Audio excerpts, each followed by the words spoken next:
All right, Broncos country. Looks like we are live, but you guys know the drill by now. We've got to let this stream breathe for just a second here and make sure that everything is nice and stable all across the YouTube platform.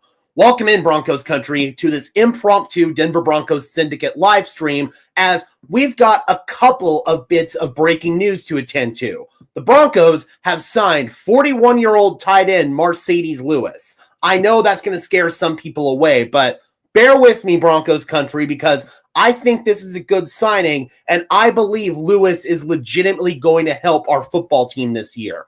Additionally, we got some news on Pat Surtain as far as how long he is going to be out.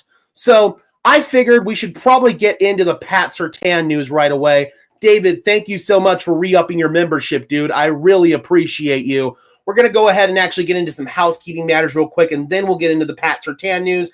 If you could just do me a big favor and smash the like button on the stream, as well as subscribe to the channel, I would really appreciate that, guys. Those are both free and easy ways to show your support. It helps tell YouTube's algorithm to push us out, and it helps us get seen by more and more members of Broncos country just like you and me.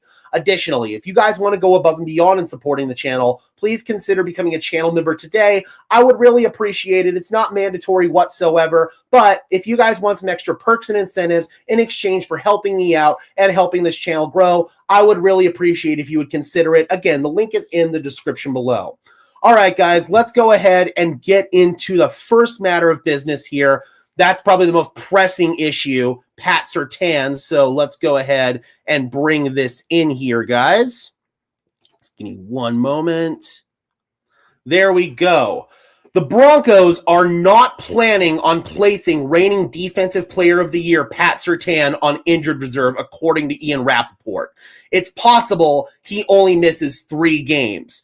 Denver plays at the Texans, at home versus the Raiders and Chiefs, then they've got their Week 12 bye. So it's looking like a return against the Washington Commanders for Pat Surtain. Him only missing 3 games is really good news. I don't know if the defense is going to be able to play at as high of a level as they have been, but I don't think it's crazy to ask the offense to step up for these next 3 games. So I believe the offense should be able to at least bring their production relatively close to what we saw against Dallas. The Cowboys have the worst defense in the league, so I don't know if they're going to be putting up 44 points a game. But if the offense can put up 24 points a game or maybe 28 points a game, I got a feeling they can go at least 2-1 in this 3-game stretch without Pat Surtain. So not the worst situation in the world. We're going to go ahead and say hi to some people here, and then we will get into the other news, which is Marcedes Lewis. So we've got Bobby in the house. Let's go. Question, though. I know he's a great running back, but won't that show our hand on run plays? I'm not sure exactly what you're referring to right there. Possibly, run blocker. Gotcha, Bobby. It could to an extent, but it's kind of been a resurgence of these big tight ends and some of these jumbo packages in the NFL. So I believe that the Denver Broncos won't be showing too much out there if they've got Marcedes Lewis. I don't think it's going to be that big of a tell personally. Chad says that's a wild signing. David says, let's make history. And that's another thing in regards to this Marcedes Lewis angle. We'll talk about that in just a second. He must still have something in the tank at 41 if he's signed with us. So let's go ahead and actually bring in that here, guys. We'll switch to this tab instead. Potential history. The Denver Broncos are signing 41-year-old tight end Marcedes Lewis to their practice squad. If they promote him to their active roster to play in a game, he would become the oldest tight end to play in a game in NFL history. In the Super Bowl era, no tight end has ever appeared in an NFL game at age 41 or older. And additionally, only 2 players in NFL history have caught a pass at 41 plus years old, Jerry Rice and Tom Brady. Rice did it in many games in 2003 and 4, and Brady had 1 reception at 41 years old in 2018. So Marcedes Lewis, if he catches a pass, has an opportunity here to possibly make history. That is insane. Michael, thank you so much for upping your membership. Says, good morning, Gage. Hope you are doing well, my friend. Good to see you. Good to see you. Yep, Marcedes Lewis is still in the league, Braylon. Good to see you. And he's got a chance again to potentially make history or tie history here, which is really, really cool. So Marcedes Lewis, what is he going to bring to this team? He's not much of a receiving threat at this point in his career. He's in essence going to be a sixth offensive lineman. He's going to be out there on rundowns, on short yardage, red zone situations, and he could also be out there on early downs like first down. It may be a bit of a tell, but like I said earlier, a lot of teams have been operating with these big tight end and extra offensive line packages, and the Broncos have been doing the same thing whenever they would have Alex Palczewski or Calvin Throckmorton after Palcho had to go to left guard. Whenever those guys were reported as eligible, it's basically going to be that same package when Marcedes Lewis is in there. So I feel like Marcedes Lewis is going to be that extra offensive lineman, and now we don't have to have an extra offensive lineman report. So it's going to be a really nice addition to this run game. Marcedes Lewis has good pad level. He can get after you. He can be a mauler up front, and that's exactly what this team needs right now. Because Nate Atkins, it seems that his knee injury is serious. We may or may not get an update on that today, depending on how Sean Payton is feeling, talking about injuries. Most likely, we're not going to get an update on that. And then additionally, Lucas Kroll, he had surgery on his foot. So he's going to be most likely out for the season. Both of those guys are your best run-blocking tight ends.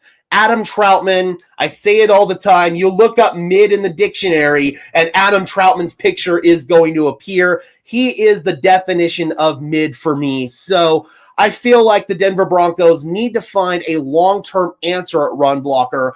Obviously, Marcedes Lewis isn't going to be that, but he could be your answer for the remainder of this year as the Denver Broncos are looking to compete for a Super Bowl. Marcedes Lewis is also a really good locker room presence. Almost all teammates who have played with him have said that he's a great dude and a great leader in the locker room. And he would become the oldest player in the Denver Broncos locker room, second oldest player in the NFL outside of Aaron Rodgers. So he brings a lot of experience. He brings a lot of intel. There's a lot that Marcedes Lewis can bring to the table here. We've got BK in the house saying maybe 10 years ago, hey man, Marcedes Lewis as that blocking inline extra offensive lineman, he can still thrive in that role. And I don't think this move is going to deter the Denver Broncos from making another move at tight end. If they've got an opportunity to get a TJ Hawkinson or a David Njoku, I strongly believe they would go after that. We've got Devin saying Darnell Washington for a 6th-round draft pick. I don't think the Steelers would trade Darnell Washington for the same reason why the Broncos would want him. He's a great run blocker. He's 300 pounds, so he literally is an extra offensive lineman out there, and the Steelers have been using him a lot in that role this year. So it's for that same reason why Denver would want him. I don't think the Pittsburgh Steelers would trade him away. BK says he's not going to play a lot of snaps, in my opinion. When Denver gets in 3 tight end sets, that's when I believe he's going to see the field. So maybe if he plays 20% of the remaining snaps moving forward, that's still a critical role player, especially when you're trying to run the football. BK says, let's hold on to our picks. Next year's wide receiver class is going to be very good. You see, I'm kind of in that line of thinking as well, but if the right situation comes up in terms of a trade target, like Rashid Shaheed for the right price, I'd be so down for that. Or David Njoku, TJ Hawkinson, maybe Mark Andrews. If you can find a position that will help you this season as you're trying to push for a deep playoff run, maybe even a Super Bowl run with all the parity in the AFC right now, I believe that's the right move for the Broncos.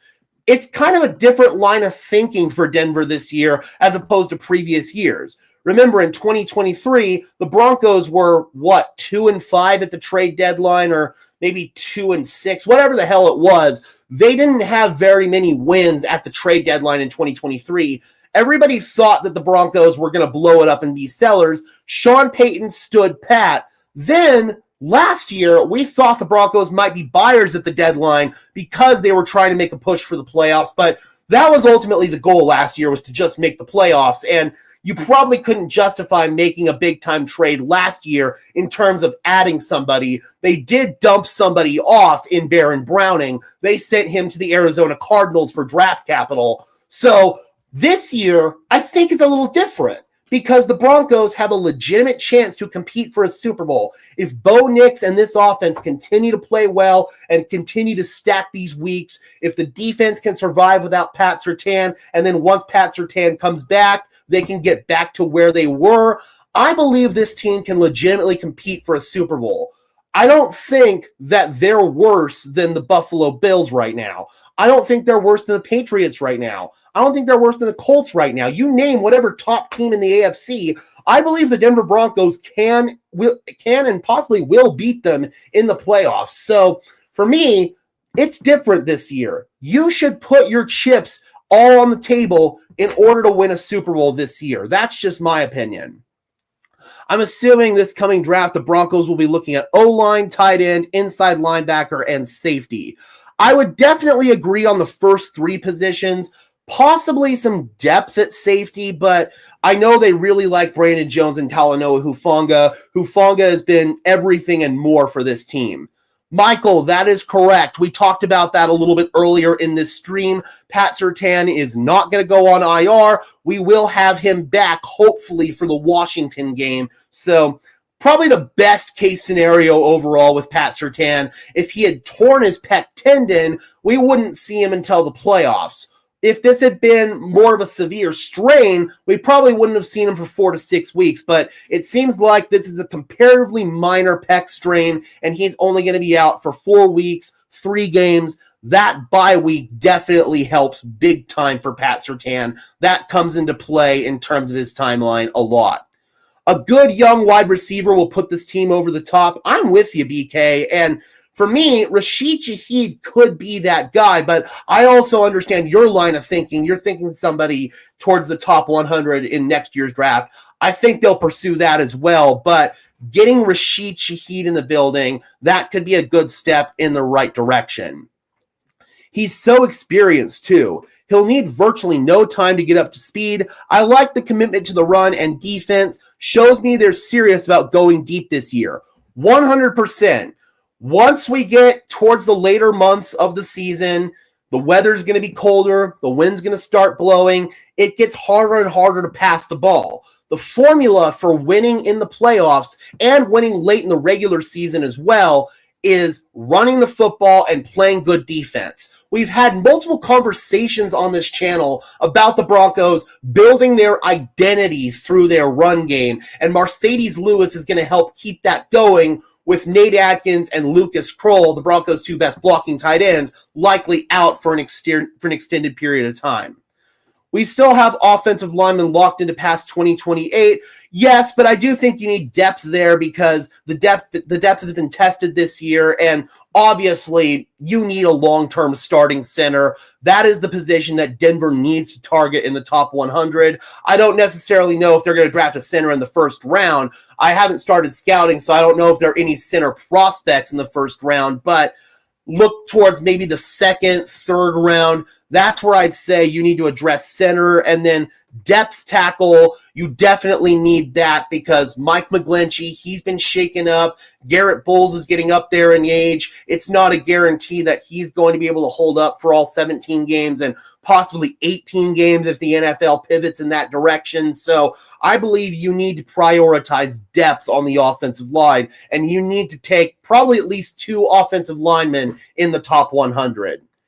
We are desperate fielding tight end sighting, too old. You see, though, this is strictly as a run blocker. Think of him as an extra offensive lineman. Don't really think of him as a tight end. He's not going to offer much in the pass catching area. He might catch the occasional dump off and stuff like that, but he's not going to be a pass catching threat. This is strictly as a blocker. If Dre stays healthy and we can keep Singleton away from coverage, we'll be good. I agree with that. And having Greenlaw out there is going to help significantly. anytime Alex Singleton is in coverage, you can pretty much expect some sort of explosive play. So limiting Singleton in coverage is key. Singleton is great at the line of scrimmage, and we all know defending the run in colder months is very important. Exactly. So that's why I believe Singleton will still have a package, even if it eventually pivots to Justin Surtain and Dre Greenlaw being your starters. On early downs, bring Singleton in, but on third down, get his ass off the field and get Greenlaw and Surtain in. Surtain's not amazing in coverage, but he's not a flat-out liability like Alex Singleton is. So Alex Singleton, he can be your early down backer, and then Dre Greenlaw and Justin Surtain, those cats can be your late down backers.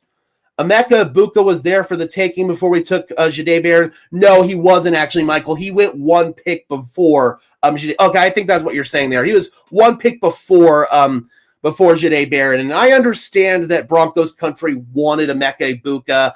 I would have loved Emeka Egbuka here too, but it just wasn't going to happen. It wasn't in the cards. I don't know if Denver had him on their board or not, but he definitely would have made a big difference. I know you haven't done your game breakdown, but could you give some thoughts on the Broncos offense versus the Texans defense? Sure.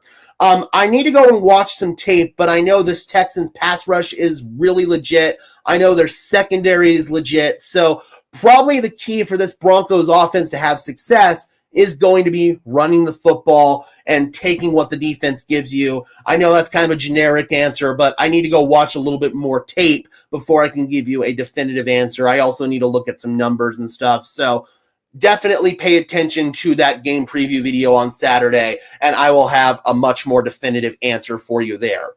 All right, Broncos country, we're going to go ahead and start winding this thing down. Thank you guys so much for tuning in. I really appreciate it. If you could just do me a big favor and smash the like button on this stream, as well as subscribe to the channel, I would really appreciate it. Those are both free and easy ways to show your support. It helps tell YouTube's algorithm to push us out, and it helps us get seen by more and more members of Broncos country, just like you and me. Additionally, if you guys want to go above and beyond supporting the channel, please consider becoming a channel member today. I would really appreciate it. It's not mandatory whatsoever, but if you guys want some extra perks and incentives in exchange for helping me out and helping this channel grow, I would really appreciate it. Link in the description below. All right, guys, and until next time, I'm your host, Gage Madrid, saying peace out.